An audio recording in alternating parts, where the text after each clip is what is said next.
As we kick off the first trading day of 2024, you could see a wave of potentially trillions of dollars worth of capital and cash coming back into our markets in a very specific sector of our markets, which could make this upcoming year pretty explosive to the upside, as long as we obviously avoid a recession or just recessionary data itself. So here in this video, we're going to go over just that, where I think is the best place to be allocating capital in our markets right now. Some of the stocks that I like that fit this set of criteria, what the economic data looks like for this week, and much more. If this is your first time to the channel, there's a money problem, and we're hoping to fix that here, one video at a time. Consider hitting that like button and subscribing to the channel to stay up to date with everything going on each and every single day in our markets, with the hopes that it helps you solve your money problem, or maybe just make more of it. So first things first, I want to say this pretty as clearly as I possibly can. Over the past 2 years, there has been trillions of dollars that have left our markets and went into bonds, went into money market funds, CDs, checking accounts, you name it. It's money that is no longer in our markets. In fact, about $6.2 trillion of which is sitting in money market funds. In Q4 of 2020, this number was $4.7 trillion. So just based off of this, almost $1.5 trillion is now in money market funds that would theoretically otherwise be in stocks. This is by far a record. Recently, economic data has been strong. Q3 GDP was 5.2%. Q4 GDP is estimated at 2.3%, according to the Atlanta Fed GDP Now tracker. It's hard to make an argument that the US economy is entering into a recession. If anything, it looks like we're entering into an expansionary kind of period of time, which, if that continues, well, there's going to be a lot of money heading to stocks. At the first sign of a recession that theoretically could come in 2024, market participants will pull back and the markets will give back some of the gains that we have seen recently. But I don't think that will happen, at least in a large way, until the data does turn, if it does turn at all. I can make a very strong argument that some of the deflationary effects that we are seeing out there. I live in Michigan. Gas went from $5 to $2.60. Everyone in Michigan is saving money on gas. Everyone in the United States itself is saving money on gas. That's one form of deflationary pressures that I can firsthand explain. Other different products and services are also seeing some deflationary pressures. If you shopped for Christmas gifts over the Christmas period, I have 2 kids, toys were a lot cheaper, as well as other items. All of this helps give a break to the consumer, and the consumer loves to spend money, so they're probably going to keep spending, but it's not going to be on as many essentials as maybe we otherwise had to over the past 2 years. I mean, the gas savings of gasoline for the average driver that drives 12,000 miles a year, that roughly on average gets about 21 miles per gallon, the gas savings alone is over $5 a day for the average citizen.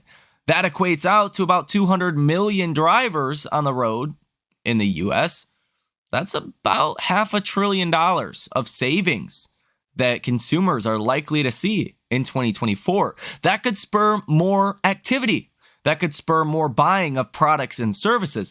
Not to mention, if the housing market regains some volume, there is record amounts of equity in people's homes. But due to the rapid rise of interest rates over the past 18 months, a lot of that is trapped because either you refinance and get a way higher monthly payment, or you sell your house, get some money, right? Get your equity out, but pay a way higher payment for another house.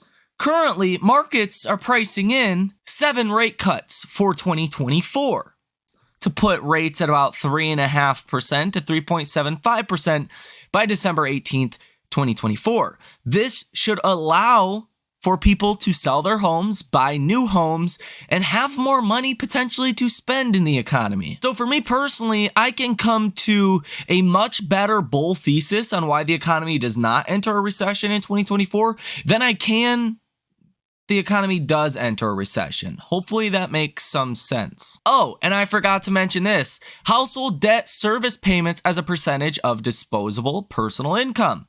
Look at that. At some of the lowest levels we have seen in 40 or 50 years. I mean, 07, you were at 13.25%. Pre-pandemic, you were at about 10%. Today, you're at 9.77%. This is nowhere near showing the consumer is stretched on debt service payments. The only guy that got our markets correct, at least the prediction for 2023 correct, he said this back in 2022, that the S&P would close at 475 for the SPY. The SPY closed exactly at $475. He was spot on.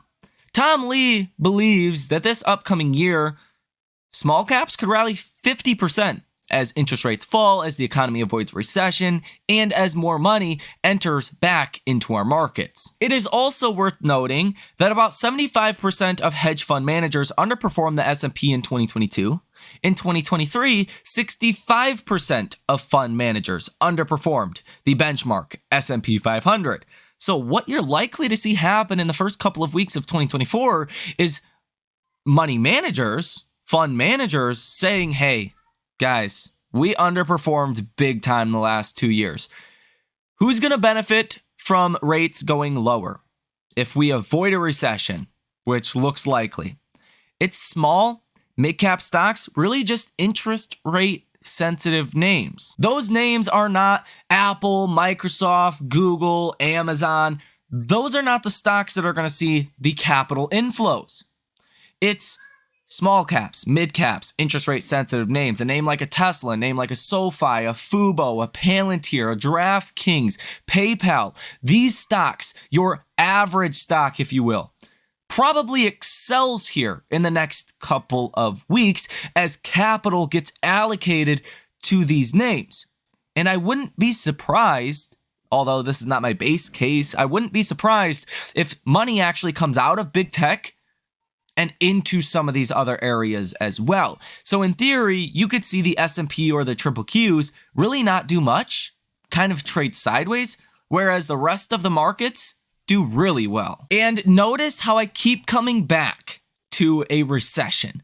Although a recession does not look likely, a recession itself, once the government declares we're in a recession, that's not when stocks fall.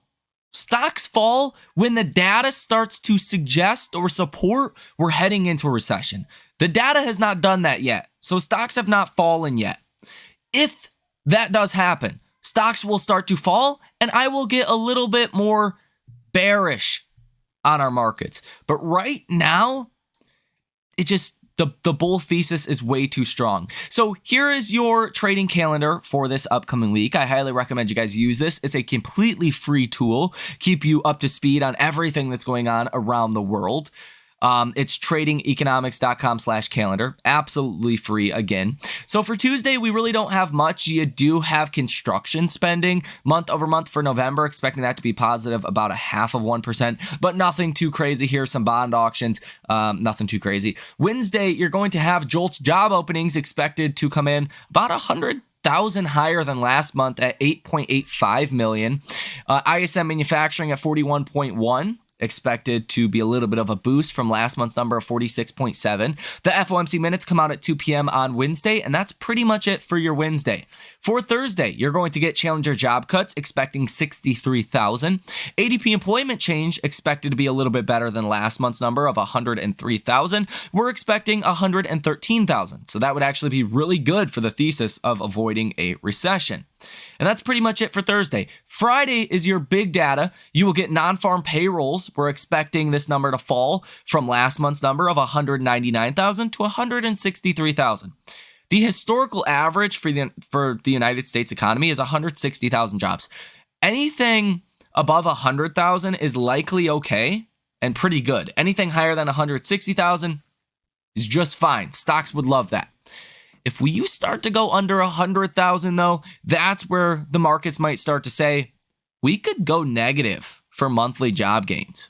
And that's where recession fears could start. So Friday's going to be a big day for that. You will also get ISM services PMI, and you're expecting this to actually fall from last month, from 52.7 to 52.6. So that's something we definitely want to be watching as well. The latest AI investor sentiment survey has came out. The bulls are still in control, but the bears are definitely starting to grow as well. 46.3% of investors are bullish, 28.6% of investors are neutral, and 25.1% of investors are bearish. So this is actually a good thing, coming from 19.3% of investors bearish on the week ending December 13th to 25.1%. That's good, because not everyone can be right in our markets. When everyone is bearish, usually when you want to be bullish. When everyone is bullish, usually that's when you want to be bearish. Right now, you have a good, healthy mix between bullish, neutral, and bearish. Stocks that I think could 1 to 3x here in the next 12 months would be something like a Tesla if you're looking for a little bit more relative safety, a PayPal, a little bit more on the relative safe side, SoFi, Fubo, that one could be 3 to 5x in the next 12 months if a lot of money comes back into that name. That one's potentially very high risk, high reward. SoFi, Crocs, Snapchat, some of these names have been absolutely beaten down from their highs, really only recovered a little bit, with potentially some massive upside to go from here. So let me know where you are investing your money in this upcoming year, and where do you think is going to benefit the most from this capital injection that we are likely to see, which could be trillions of dollars. Thank you for watching. Enjoy the rest of your day, and I will see you in the next one.